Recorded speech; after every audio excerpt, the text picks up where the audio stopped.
עוד מעט פסח, עונת המתנות, וכולנו רוצים להיות יצירתיים במיוחד בעונה הזאת. מה אני אגיד לכם? אם אפשר להכין מתנה, מאפה, עם 0 קלוריות, שאף פעם לא פג תוקף, שישמח כל אדם באשר הוא לקבל אותו, וגם ישמח את מי שמכין אותו. אני סווטה מסווטה טרוסופ, היום נכין סבוני קפקייק. אני אשתף אתכם בטכניקת זילוף, הכנת הקישוטים ופרזנטציה של הסבונים.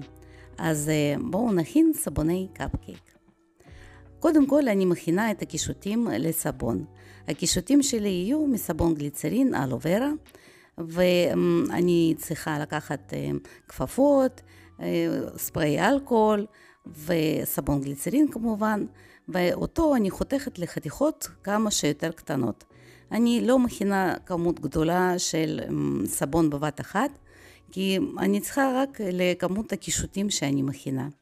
אני חותכת אותו לקוביות כמה שיותר קטנות, ושמה לכלי שהוא עמיד לחימום במיקרוגל.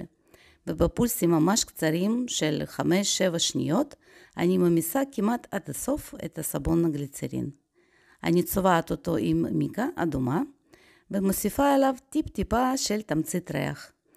תוך כדי ערבוב, החתיכות האחרונות שעוד לא נמסו, יתמוססו. מאוד חשוב לא לחמם את הסבון גליצרין יותר מדי, לא לגרום לו להיות רותח, וככה הוא יהיה נוזלי ונוח למזיגה. אני לוקחת תבנית, משפריצה בה אלכוהול, ככה הסבון ידבק טוב יותר לצורות שבתוך התבנית, וימלא אותה, וממלא אותה בסבון גליצרין. פה יש לי תותים עכשיו בזהירות אני שמה את התבנית בצד, יש לי גם מין אוכמניות כאלה, או לא יודעת, משהו, ואותו סבון אני מחממת ממש 4-5 שניות, ומוזגת אותו גם לתוך התבנית. אני משפריצה אלכוהול בשביל לפוצץ את בועות הסבון שנוצרות תוך כדי ערבוב. יש לי גם דובדבנים, כי אני רוצה לקשט את הסבונים שלי, סבוני קפקייק, בכל מיני פירות, שיראה שמח וחגיגי. בינתיים, עד שהסבון מתקשה ומתמצק, אני חותכת לימונים שיבשתי אותם מראש. הנה יש לכם עכשיו לינק לסרטון איך אני מייבשת פירות ההדר. אני בוחרת בלימונים קטנים וחותכת אותם לחצאים. כי לקישוט לסבונים שלי מספיק חצי. הרי זה קפקייק סך הכל תוצרת לא גדולה, כן? דבר לא גדול. אני בודקת אם הסבונים כבר התקררו, חותכת עם הסכין את העודפים של הסבון מבחוץ, וברגע שהסבון התקרר הוא ממש מתמצק ואפשר לשלוף אותו ממש בקלות. הנה תראו איזה דברים חמודים מתקבלים, נראה ממש אמיתי. חשוב להשתמש בסבון שקוף, כי אז הצבעים יוצאים יותר בוהקים. אם אתם תיקחו סבון לבן, אז הצבעים היו צבעי פסטל. הנה תראו איזה תותים, זה נראה אמיתי. תותים עסיסיים ממש, ובצורה ממש אמיתית.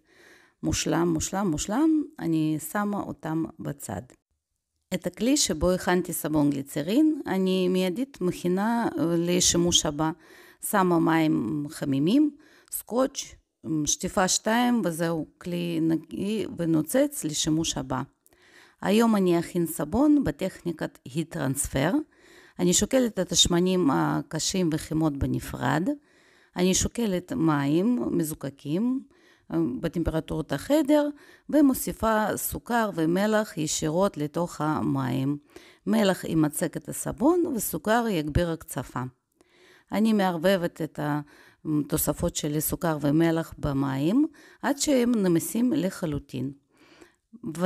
ועכשיו אני שוקלת סודה קאוסטית, אני שוקלת אותה בכלי נפרד, כן, לפי המתכון. ברגע ששקלתי את הסודה קאוסטית, ואני מוודא שסוכר ומלח נמסו לגמרי, אני מוסיפה את הסודה קאוסטית ישירות לתוך המים. כן, זה הקטע פחות נעים בהכנת הסבון, כי הנוזל מאוד חם, רואים שעולים ממנו עדים, ואני מוסיפה את הנוזל החם ישירות על השמנים וחימות הקשים. החום הזה הוא ממיס את השמנים ואת החימות, וכך אני חוסכת כלי להמסה של השמנים הקשים, וזמן המתנה להתקררות של המים עם סודה קאוסטית. תראו איזה יופי, זה כמעט נמס, ובינתיים אני שוקלת את השמנים הנוזליים. המתכון המלא נמצא בתא המידה. איך מגיעים עליו? לוחצים מתחת לסרטון איפה שכתוב עוד, נפתח חלון קטן, מגלגלים טיפה למטה ולוחצים לעוד שוב פעם.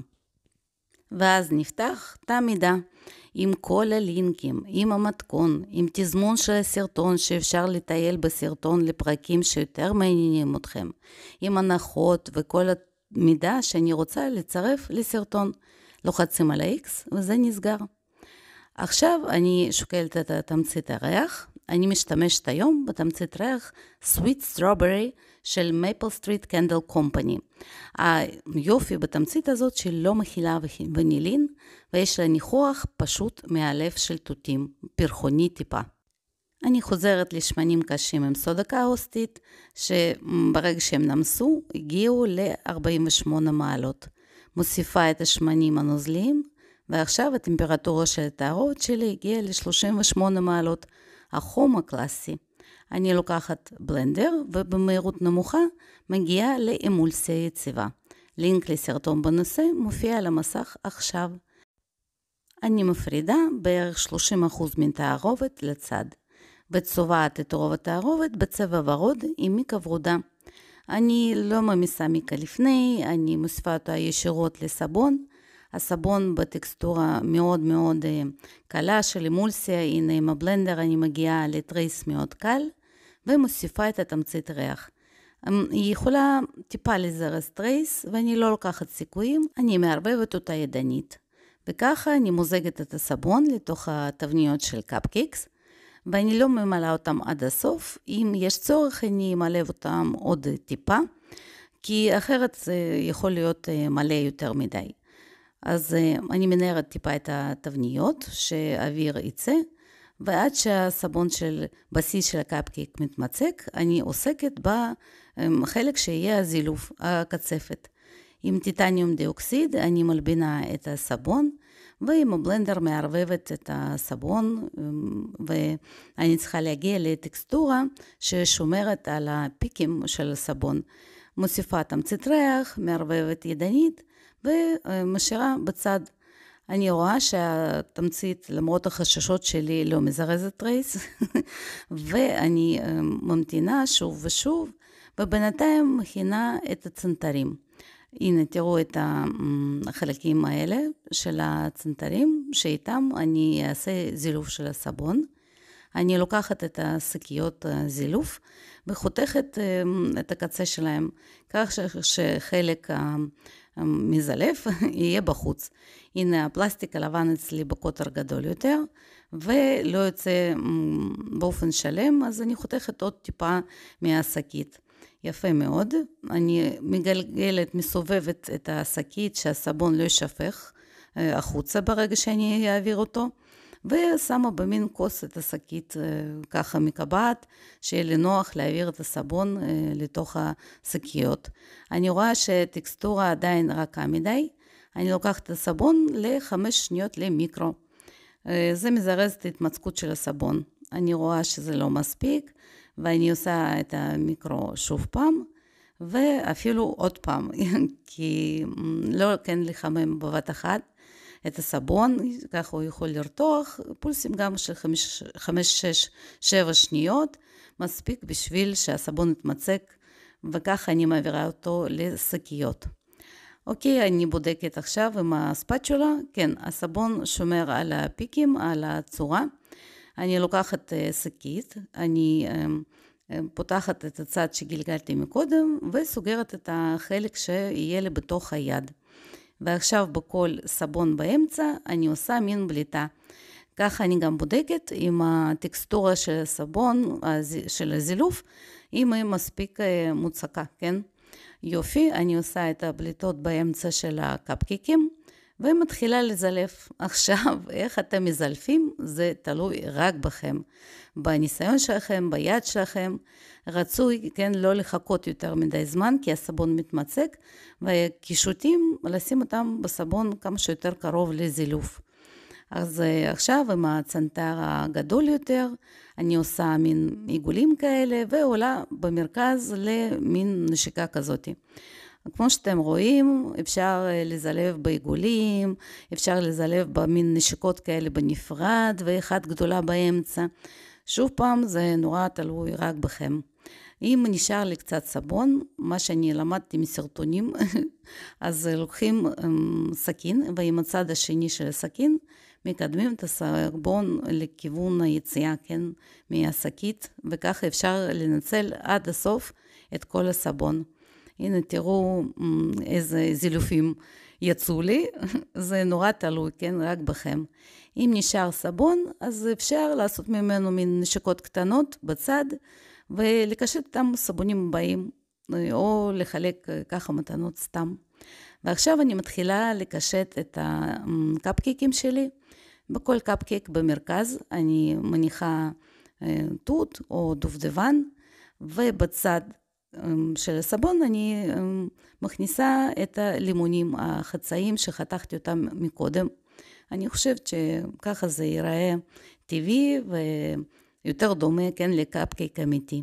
ועכשיו עם פינצטה אני מוסיפה את לא יודעת, פירות הקטנים האלה, ואני טיפה מטביעה אותם. הנה, יש לי גם מין נשיקות כאלה, שאני הכנתי אותם מקודם, לסרטון של סבון קונפטי, ואני גם מקשטת איתם את הסבונים. אני חושבת שזה מוסיף, אז זה צבעוני ודי משמח. עכשיו אני לוקחת מין קוביות של סבון שהיה טבול במיקה, ומוסיפה גם הקוביות האלה, קוביות זהב.